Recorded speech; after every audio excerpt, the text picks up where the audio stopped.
Lobat na. Hello guys, good morning. Maayong buntag everyone. It's finally Monday at nakabalik na tayo galing probinsya. So nakapag-relax na ang all, nakapag-refresh na tayo at least for 2 days.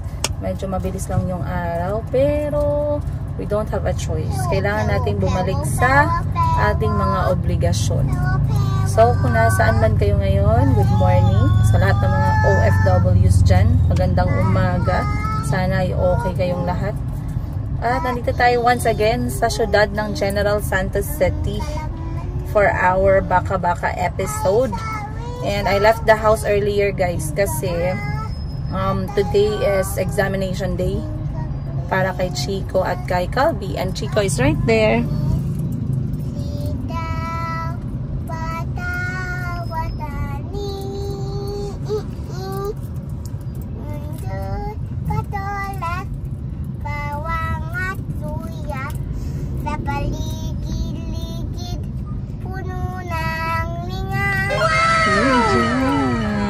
Chico knows a lot of Tagalog songs. So, marami na sila natutunan, guys. Chill lang si Chico. Sasama ko siya kasi mamaya pa yung klase niya. 10:30 pa siya. So, si Calby yung mauunang mag-exam. Si Chico talaga, guys, wala, hindi ako mabibigla sa kanya. Wala pa talaga sa kanya yung mga libro-libro na yan, mga academic. Pero talagang sadyang pinasok ko siya for the purpose of socialization. Yun talaga yung #1 point. Kasi, kung saan kami nakatira, wala pa masyadong bata. And I really would like them to socialize as early as this age para they know how to handle their emotions na. And I actually saw a really good result kasi at home I was scared at first. Akala ko si Chico magiging parang, alam niyo yun, too wild or too, I forgot the word. Yung parang baka makasakit siya agad ng mga friends niya ba? Kasi nga ano siya, parang sobrang active. But it turns out that kung gaano ka-active si Chico sa bahay or gaano siya ka-energetic sa bahay, ganun naman siya ka-gentle sa classroom. So far, so good. Wala naman akong narinig na report since he started studying in that school. And mag-iisang taon na si Chico sa paaralan, guys. So far, so good. So far, so good. Chico is mabait man. Mabait. You know what mabait is? You're being kind, are you? Who's your best friend? Sophia and Maria and Monique. You see, Chico has 3 best friends. And Chico is very nice. So far, mabait naman siya sa mga classmate niya, guys. Wala naman akong narinig na may away na nagaganap sa classroom. So, masaya ako na he is able to treat the people or the children around him well. At hindi siya nakikipag-away. So, masaya ako dun. And, I know it's very early kasi dapat papasok si Chico sa school. 5 siya eh. 4 and then 5 and then 6 is primary 1. But nagsimula na si Chico bago siya nag 3 years old. So ngayon meron pa siyang another year na naman para sa parang play school or nursery level bago siya tutungtong sa kindergarten 1 and kindergarten 2. So medyo mahaba-habang pag-aaral. Pero at least okay naman. I did not regret that. Anyway, sinama ko siya ngayon kasi I wanted to check the location ng ating laundry shop na magbubukas very soon, ang ating Laba-Lobby laundry shop. So, may bago na akong pinadagdag dun, guys, ang wifi natin kasi magaganda na pala yung mga machine ngayon. Alam nyo, kung hindi ko inasikaso o hindi ako nag-research about sa negosyo na to or hindi ko siya ginawa, hindi ko malalaman na ito palang mga laundry na to, laundry business, itong laundry machine, may mga machine na pala ngayon na sobrang high-tech. So, sila ay meron ng wifi na sila, guys. Pwede na silang i-connect sa Wi-Fi at meron kang gadget, for example, tablet or phone, i-connect mo sa Wi-Fi. And then, you will see when your machines operate. So, basically, you are updated kapag gumagana or umiikot yung every machine. Imagine, sobrang high-tech. So, maraming nasasabi na kung ayusin mo, bantayan mo yung stuff mo, ganito, ganyan, baka dayain ka, may magpalaba tapos hindi ilista. This is a great way for that thing to not happen or paano siya maiwasan mangyari. Kasi kapag umiikot yung machine, automatic nagre-report siya dun sa app. At yung app na yon nasa kamay ng may-ari ng shop. So I know how many times the washer or the dryer works in the certain time na open yung shop. So excited tayo dun kasi marami tayong matututunan. Ano pa ba? I'm going to, so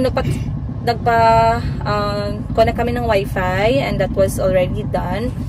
At sa wifi nakahanap ako guys kasi medyo nasa city lang tayo, so I actually got a good connection from Globe. So itong babayaran natin sa Globe, pinakamurang nakita ko, it's around 699 pesos monthly and that's already unlimited. So goods na yan siya. I'm thinking of adding itong piso wifi para sa mga gustong mag-connect. So iniisip ko magpalagay ng ganyan, pero that's not really the priority right now. Yung wifi ang importante kasi kailangan siya during the installation of the machines, which is going to happen next week. And then also pinalagawa na din natin ang ating signage. So right now this is the first time I'm going to see the signage that we ordered at in-install na nila. So, sa signage, guys, nakadepende siya kung anong klaseng signage yung ipapagawa mo at kung ano yung size. So, for us, we did the Panaflex, right? Panaflex. So, itong Panaflex, guys, ito yung with light. Ito yung umiilaw kapag kagabi. Kasi nga, hindi naman dapat siya kailangan pag daytime ka lang open until 5 p.m. But if you are open until 8 p.m., 9 p.m., 10 p.m., it's very important na may ilaw yung iyong signage. So, we also chose the size 2x5. Tama ba? 2x5 na size kasi mas malaki, mas mahal, and I was really hesitant with my budget para sa signage kasi hindi naman, kapag ka signage kasi titingnan mo kung gaano kalayo yung dadaan sa harap na magiging visible yung signage mo. And since medyo compressed naman itong area dahil nga ito ay residential area, parang barangay community ganon, so you don't really have to make a very big one. So I chose the size 2x5 feet. Yes, 2x5 feet Panaflex with light. Para umilaw din siya guys kahit gabi, makikita yung signage. I also wanted another Panaflex naman na mas maliit na ilalagay siya sa gilid ng store for the people who's going in and going out of the area para makita nila agad. Pero hindi din siya nasa budget ko this month. So, we're going to delay that one as well. Ang importante yung main signage natin. So, let's go check it out. I just passed by Mayumi. Hindi muna ako nag-stop sa Mayumi kasi nadadaanan ko lang yung Mayumi shop eh. It's around, I believe, 5 minutes to the laundry shop kapag ka walang traffic. So, dahil ngayon ay peak hours, it's 8 o'clock in the morning. Medyo marami talagang sasakyan kaya medyo na-stuck tayo sa traffic. But we're going to see that, and ipapakita ko din sa inyo yung first design ng aming t-shirt. Very simple lang talaga muna, hindi ko masyadong pinag-isipan yun. It's just to show the brand and the business, yun lang, nothing much. Maybe inshallah in the future we will make it better, pero sa ngayon that will do. I also met with our staff. So, meron nagsabi, Madam, ilang staff ang kailangan mo? Kailangan mo ba dalawa? Ganyan. So, sa ating sisimula na laundry business, guys, I only hired one person kasi tatlo lang yung set natin. So, I noticed when the set is around 7 alright, or 6. Kapag yung set natin, siguro kapag tumungtong ng 6, 7, 8, ganon. Depende kung gaano siya ka-busy. It's okay to hire 2 people. But let us remember and remind ourselves na sa ganitong negosyo, it's the machine that does all the work. Most of the time. The only needed na trabaho sa isang physical staff is yung pag-fold, which is service na offered sa laundry shop. So, minsan kasi, kapag marami kang machine, then isa lang yung staff mo, matatambakan siya ng ifo-fold, magkakaroon ng reklamo yung mga customer mo na nag-avail ng full service. So, right now, 3 sets lang tayo. Ibig sabihin, 3 machine, dryer, 3 washer at 3 dryer, kakayanin lang ng isa. So, inshallah, if we add more machines, then we can hire more people. Pero sa ngayon, isa lang muna. Plus, I will also be focusing sa laundry shop muna. For the first, I believe, 6 months, inshallah, maybe 3 months, depende kung ano yung makikita ko na gawain ng staff natin. Parts is also going to be with me kasi syempre kung nasaan ako, nandun din ang sasakyan. So, nandun din si Parts. We are going to train ourselves. Kasali kami sa training kasi kasali dun sa package na in-avail ko is overall package na nakaset up na talaga, ready to operate na yung negosyo, plus merong training, plus merong after sales. After sales meaning mga concern mo, anong concern mo sa shop, anong concern mo sa business, may mga tanong ka, gusto mo magpa-advise, and mechanical issues, technical issues, so on and so forth. So they offered a training for the staff for 5 days, tuturuan kung paano i-operate yung machine, paano operate yung app. And I registered the staff, sarili ko at si Parts. So, 3 kaming matututo para at least kapag, for example lang, merong emergency and whatnot, alam namin yung gagawin. Okay? Nag-usap kami ng staff. I briefed the staff kung ano yung kanyang dapat gawin, mga to-dos and not to-dos, mga responsibility niya sa tindahan, and all other things. Hindi ko na pinakita sa inyo last time na nag-meeting kami, but I'm sure you guys will hear more about sa responsibility ng isang shopkeeper. I hope you guys will stay with me, by the way, on this type of episodes, lalong-lalo na itong mga negosyo episode, no? Kasi, alam niyo yun, ang sarap i-share sa inyo yung natututunan ko from scratch. And it's so good to learn new things, to have new knowledge na hindi natin in-expect na matututunan natin. And sometimes you won't really learn about them because not everyone wants to share facts. Not everyone wants to share what they learned. But for me, it's always interesting na, alam mo yun, natututunan mo itong mga bagay na to, and you will not really learn about them if you won't give time, if you don't know how to listen. So, yeah, the ups and downs of a laundry business or small business owners in general, i-share ko sa inyo lahat yan. Okay? So, nakailang minuto na ba akong kakausap sa inyo, guys? Nandito pa din tayo sa traffic. Pakita ko sa inyo, ayan. Okay. So, nandito pa rin po ako sa traffic. Naka 12 minutes na. Malapit na tayo mag-isang episode. So, sobrang ma-traffic ngayon, guys. Sabi ko kasi kay Parts, diretso na lang kami para mamaya hindi ko na siya iisipin. So, nakalimutan kong i-consider na ngayon pala ay peak hour. So, we are actually stuck here. Pero at least, nagmo-move naman siya. So, nandito banda yung shop. And as you can see, guys, yung area na to is high yung kanyang traffic. Pero papasok yung shop namin parang community. At yan yung aming mga tricycle dito. Kulay blue. Pag hindi siya blue, hindi po yan siya public for hire. Yan, so pula, merong green, yan sila for hire. Eh, bakit ito blue may not for hire Parts? Eh, bakit not for hire lahat? Nasaan ang public? Ayan. Okay. So kapag ka may not for hire, private lang siya. So okay lang pala maging blue. Akala ko dapat iba ang kulay. So ano pa ba? Ano pa ba yung gusto kong i-share sa inyo? Marami pa rin nagtatanong sa akin, na-share ko na to before, pero marami pa rin yung nagtatanong sa akin about sa capital, which is na-share ko na, guys. Ano ba yung may tinanong sa akin na hindi ko yata nasagot? Kalimutan ko. Pero like I said, marami po nagpro-provide or maraming nagsusupply ng LG machine. Kasi yung pinili ko talaga LG. Bakit nga ba LG yung pinili ko? I just like how it performs. I trust the name. I trust the brand. And I know merong ibang brand dyan. Ano nga yung isa? May something? Mayfair? Kalimutan ko. Merong isang brand. Ay, nakabalik na ba si ma'am? Ay, hindi pa. Sa after 10 daw, February 10. Kasi ini-invite kami sa isang laundry business din. Na kaibigan namin, laundry shop owner.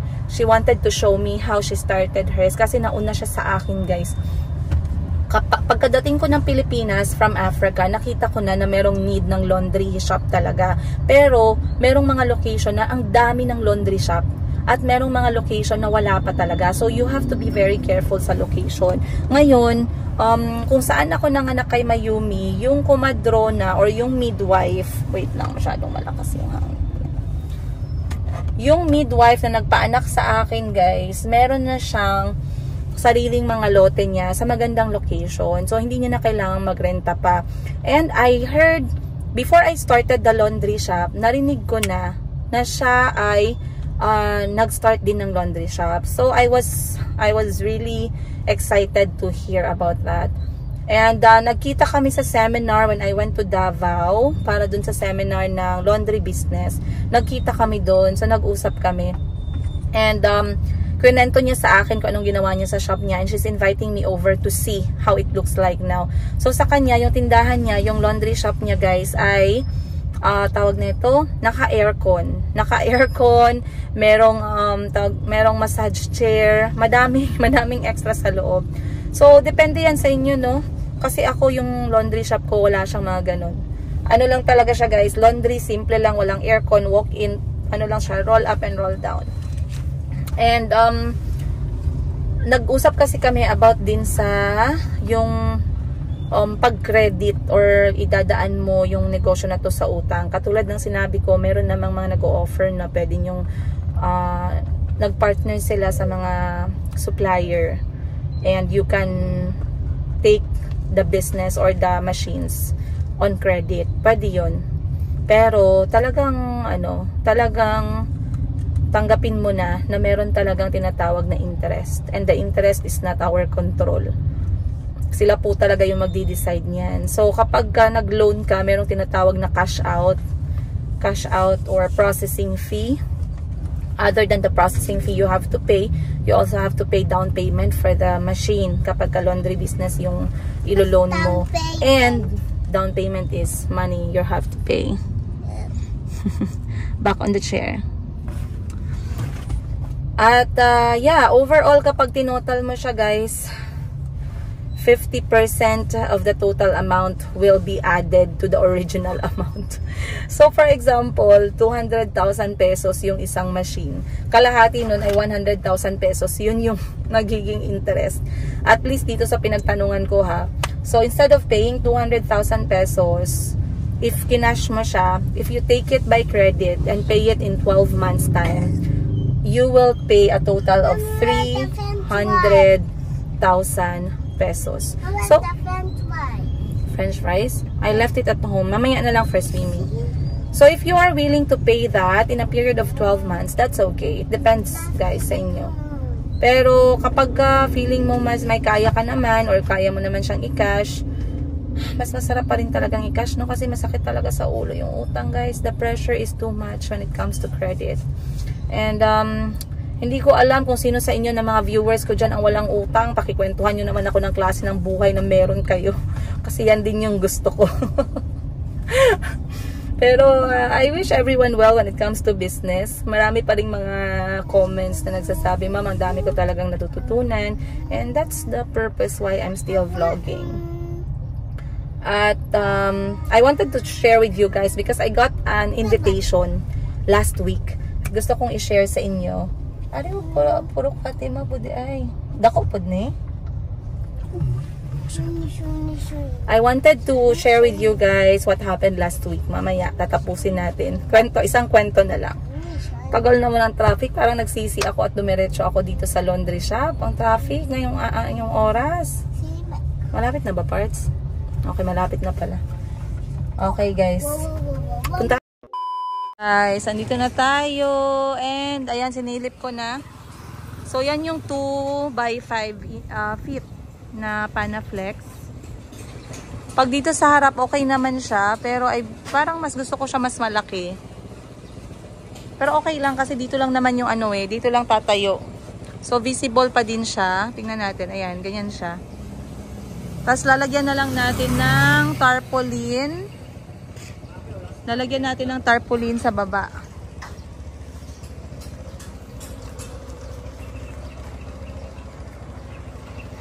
Ayan siya. So, dadagdagan na lang natin ng tarpaulin dito na side. Ididikit. Okay, so itatry natin yung wifi kung malakas. Kung makakapag-play tayo ng YouTube videos dito, ibig sabihin good to go tayo. Pero okay na guys, may kuryente na, okay na yung drainage natin, okay electricity, okay water source natin. We already have our signage. Dadagdagan natin ng signage na back to back facing naman sa daan para yung lahat ng papunta at lahat ng pabalik makikita nila. Anyway, with the laundry shop, tapos naka-roll up, roll down ka lang. Pag nakita yung washing machine, automatic, alam nilang laundry shop yan. Kaso yun lang, maliit talaga itong Panaflex natin na 2 feet by 5 feet. Kapag pinalakihan ko naman siya guys, masyado naman tayong masasaktan sa budget natin, pero okay lang. So gagawa natin ng malaking laundry services dyan. Ilalagay natin dyan na naka-tarpaulin. Try muna natin yung wifi bago tayo umalis. Meron na din CCTV oh. Isa. So dagdagan na lang natin ng CCTV sa loob. Ako lang lahat nag-design yan guys. Ang kapatid ko tinulungan ako sa logo. Ayan. So, Laba-Labi is finally coming to town. Meron kaming free wash and dry sa first 10 customer namin sa opening date. Okay na guys. So, okay na siya na okay na yung wifi natin. Babalik na ako ngayon sa Mayumi kasi gagawin ko yung ating tarpaulin na ilalagay natin sa ilalim ng ating roof para klarong-klaro talaga. And so far so good. Dadagdag na lang natin yung ang pinakamalaking purchase ko na lang soon na needed dito is yung ating gas tank. So sa mga hindi nakakaalam, the dryer is operated with gas tank siya ang gamit. So kailangan natin ng 50 kg na gas tank. And etong 50 kg na gas tank guys, makakagawa daw siya ng siya ng 260 na load sa dryer. Ubos siya. So, let's go na para makatrabaho pa tayo ng iba. Let's go. Wow, Laba-Labi. Turn around ka na, I see. Wow. Don't turn around too fast. Ayan na guys, ang ating t-shirt. Etong t-shirt namin, bale. Eto ay, okay, let me remove. Wait lang guys ha. Be. Hands up, hands up. There you go. Okay. So, etong ating t-shirt ay dry fit yung pinili ko. Other than pinakamura siya, eto, maganda din naman yung quality niya and it can dry very fast. So, eto yung magiging uniform ng staff. Kahit ako or si Parts, we're going to have one. Kasi magjo-duty din kami doon. And, ayan po siya guys. So, nakikita ninyo. Wait, lagay natin yung phone para makita nyo talaga. Ayan. So, basically, yung logo ay nilagay na lang namin sa likod. Laba-Labi, laundry, ay wala siyang laundry services. Mabilis, malinis, at mabango. And, pinaprint ko na lang din siya sa harap ng maliit. Para lang merong something sa harap ng shirt. Ayan. So, ganyan lang siya kasimple. And, 6 lang yung pinaprint ko. Bali yung binayaran ko dito, I paid, how much did I pay? I paid like 70 pesos for the t-shirt. Is it 70? Magkano ngayon Parts ang t-shirt? Yeah, I think 70. And then 70 din sa print. Ito na yung pinakamurang option. So, sabi ko, gusto ko sana kwelyo yung ilagay, ay yung gagamitin na uniform. Pero parang it doesn't matter naman kung kwelyo or round neck or v-neck yung t-shirt na susuotin ng staff. Ang importante, meron kaming tinatawag na uniform para at least malinis. So, ang saya ko at excited na kami sa aming opening. At para maging successful yung opening, syempre ako humingi na ng tulong sa aking mga kapatid. Dahil kailangan natin ng backup. May tumatawag sa aking cell. Wait lang guys ha, may tumatawag sa atin. Hello? Okay, so nakalimutan ko na tuloy. Sorry guys, meron kasi tayong customer from abroad na gustong mag-order ng bulk sa atin for business purposes. So, yan, mamaya na natin pag-usapan kasi baka mawala ako sa topic. Anyway, sa opening ng ating laundry shop, ang ginagawa namin magkakapatid kapag nag-o-open kami ng maliliit na business guys, talaga nagkakanya-kanya kami ng bigay ng responsibilidad. Responsibility. So, Binigay ko yung responsibility ng decoration sa aking eldest sister na napakaganda at napakabait. Ayan, salamat sis in advance, Madam Sheena Bangkok Wardrobe, sa iyong pagmamahal sa akin at sa itong magiging bago nating negosyo sa ating family. Thank you, thank you. And of course, magiging assign naman sa music, sa photos, and some videos si Boss Jean. Ay, hindi mawawala si Boss Jean. Dapat may trabaho siya. Of course, si Madam Bibi is also going to be there. Sana hindi lang maruming damit yung dala niya. Magdala din siya ng pagkain sa araw na yan para naman hindi tayo magastusan. Madam 10 Gives is also going to be there. Hindi siya mawawala. Syempre yung aming dakilang nanay andyan din. Mga kapatid ko, for sure they're going to be there. Ano pa ba? Yeah, hindi naman siya talaga bongacious, guys. It's just gonna be a soft opening for close family and friends, and then we will start operating the next day. Ayun. Yeah, I think we are now almost ready. Hindi pa talaga 100% ready, pero okay lang. It's fine. Everything will be well. Inshallah. Ayun. So anyway guys, if meron kayong question, sana ay narinig nyo na yung kasagutan. Yung mga question na magkano. Nagsisimula po ng 800,000 pesos pataas. Kung gusto ninyong utangin, pwede. May bangko na nagpapaloan para sa business. Bahala na po kayo. Merong mga partners, yung mga suppliers na pwedeng magpautang sa inyo. Bahala na po kayo. Basta meron po yung interest. Location-wise, dapat magaling kayong pumili ng location. Isipin nyo yan. Ano pa ba? Yung mga kailangang bilhin na mga extra accessories kapag nag-laundry business kayo, na-share ko na din yan sa inyo. Sana napanood niyo yung mga recent uploads natin.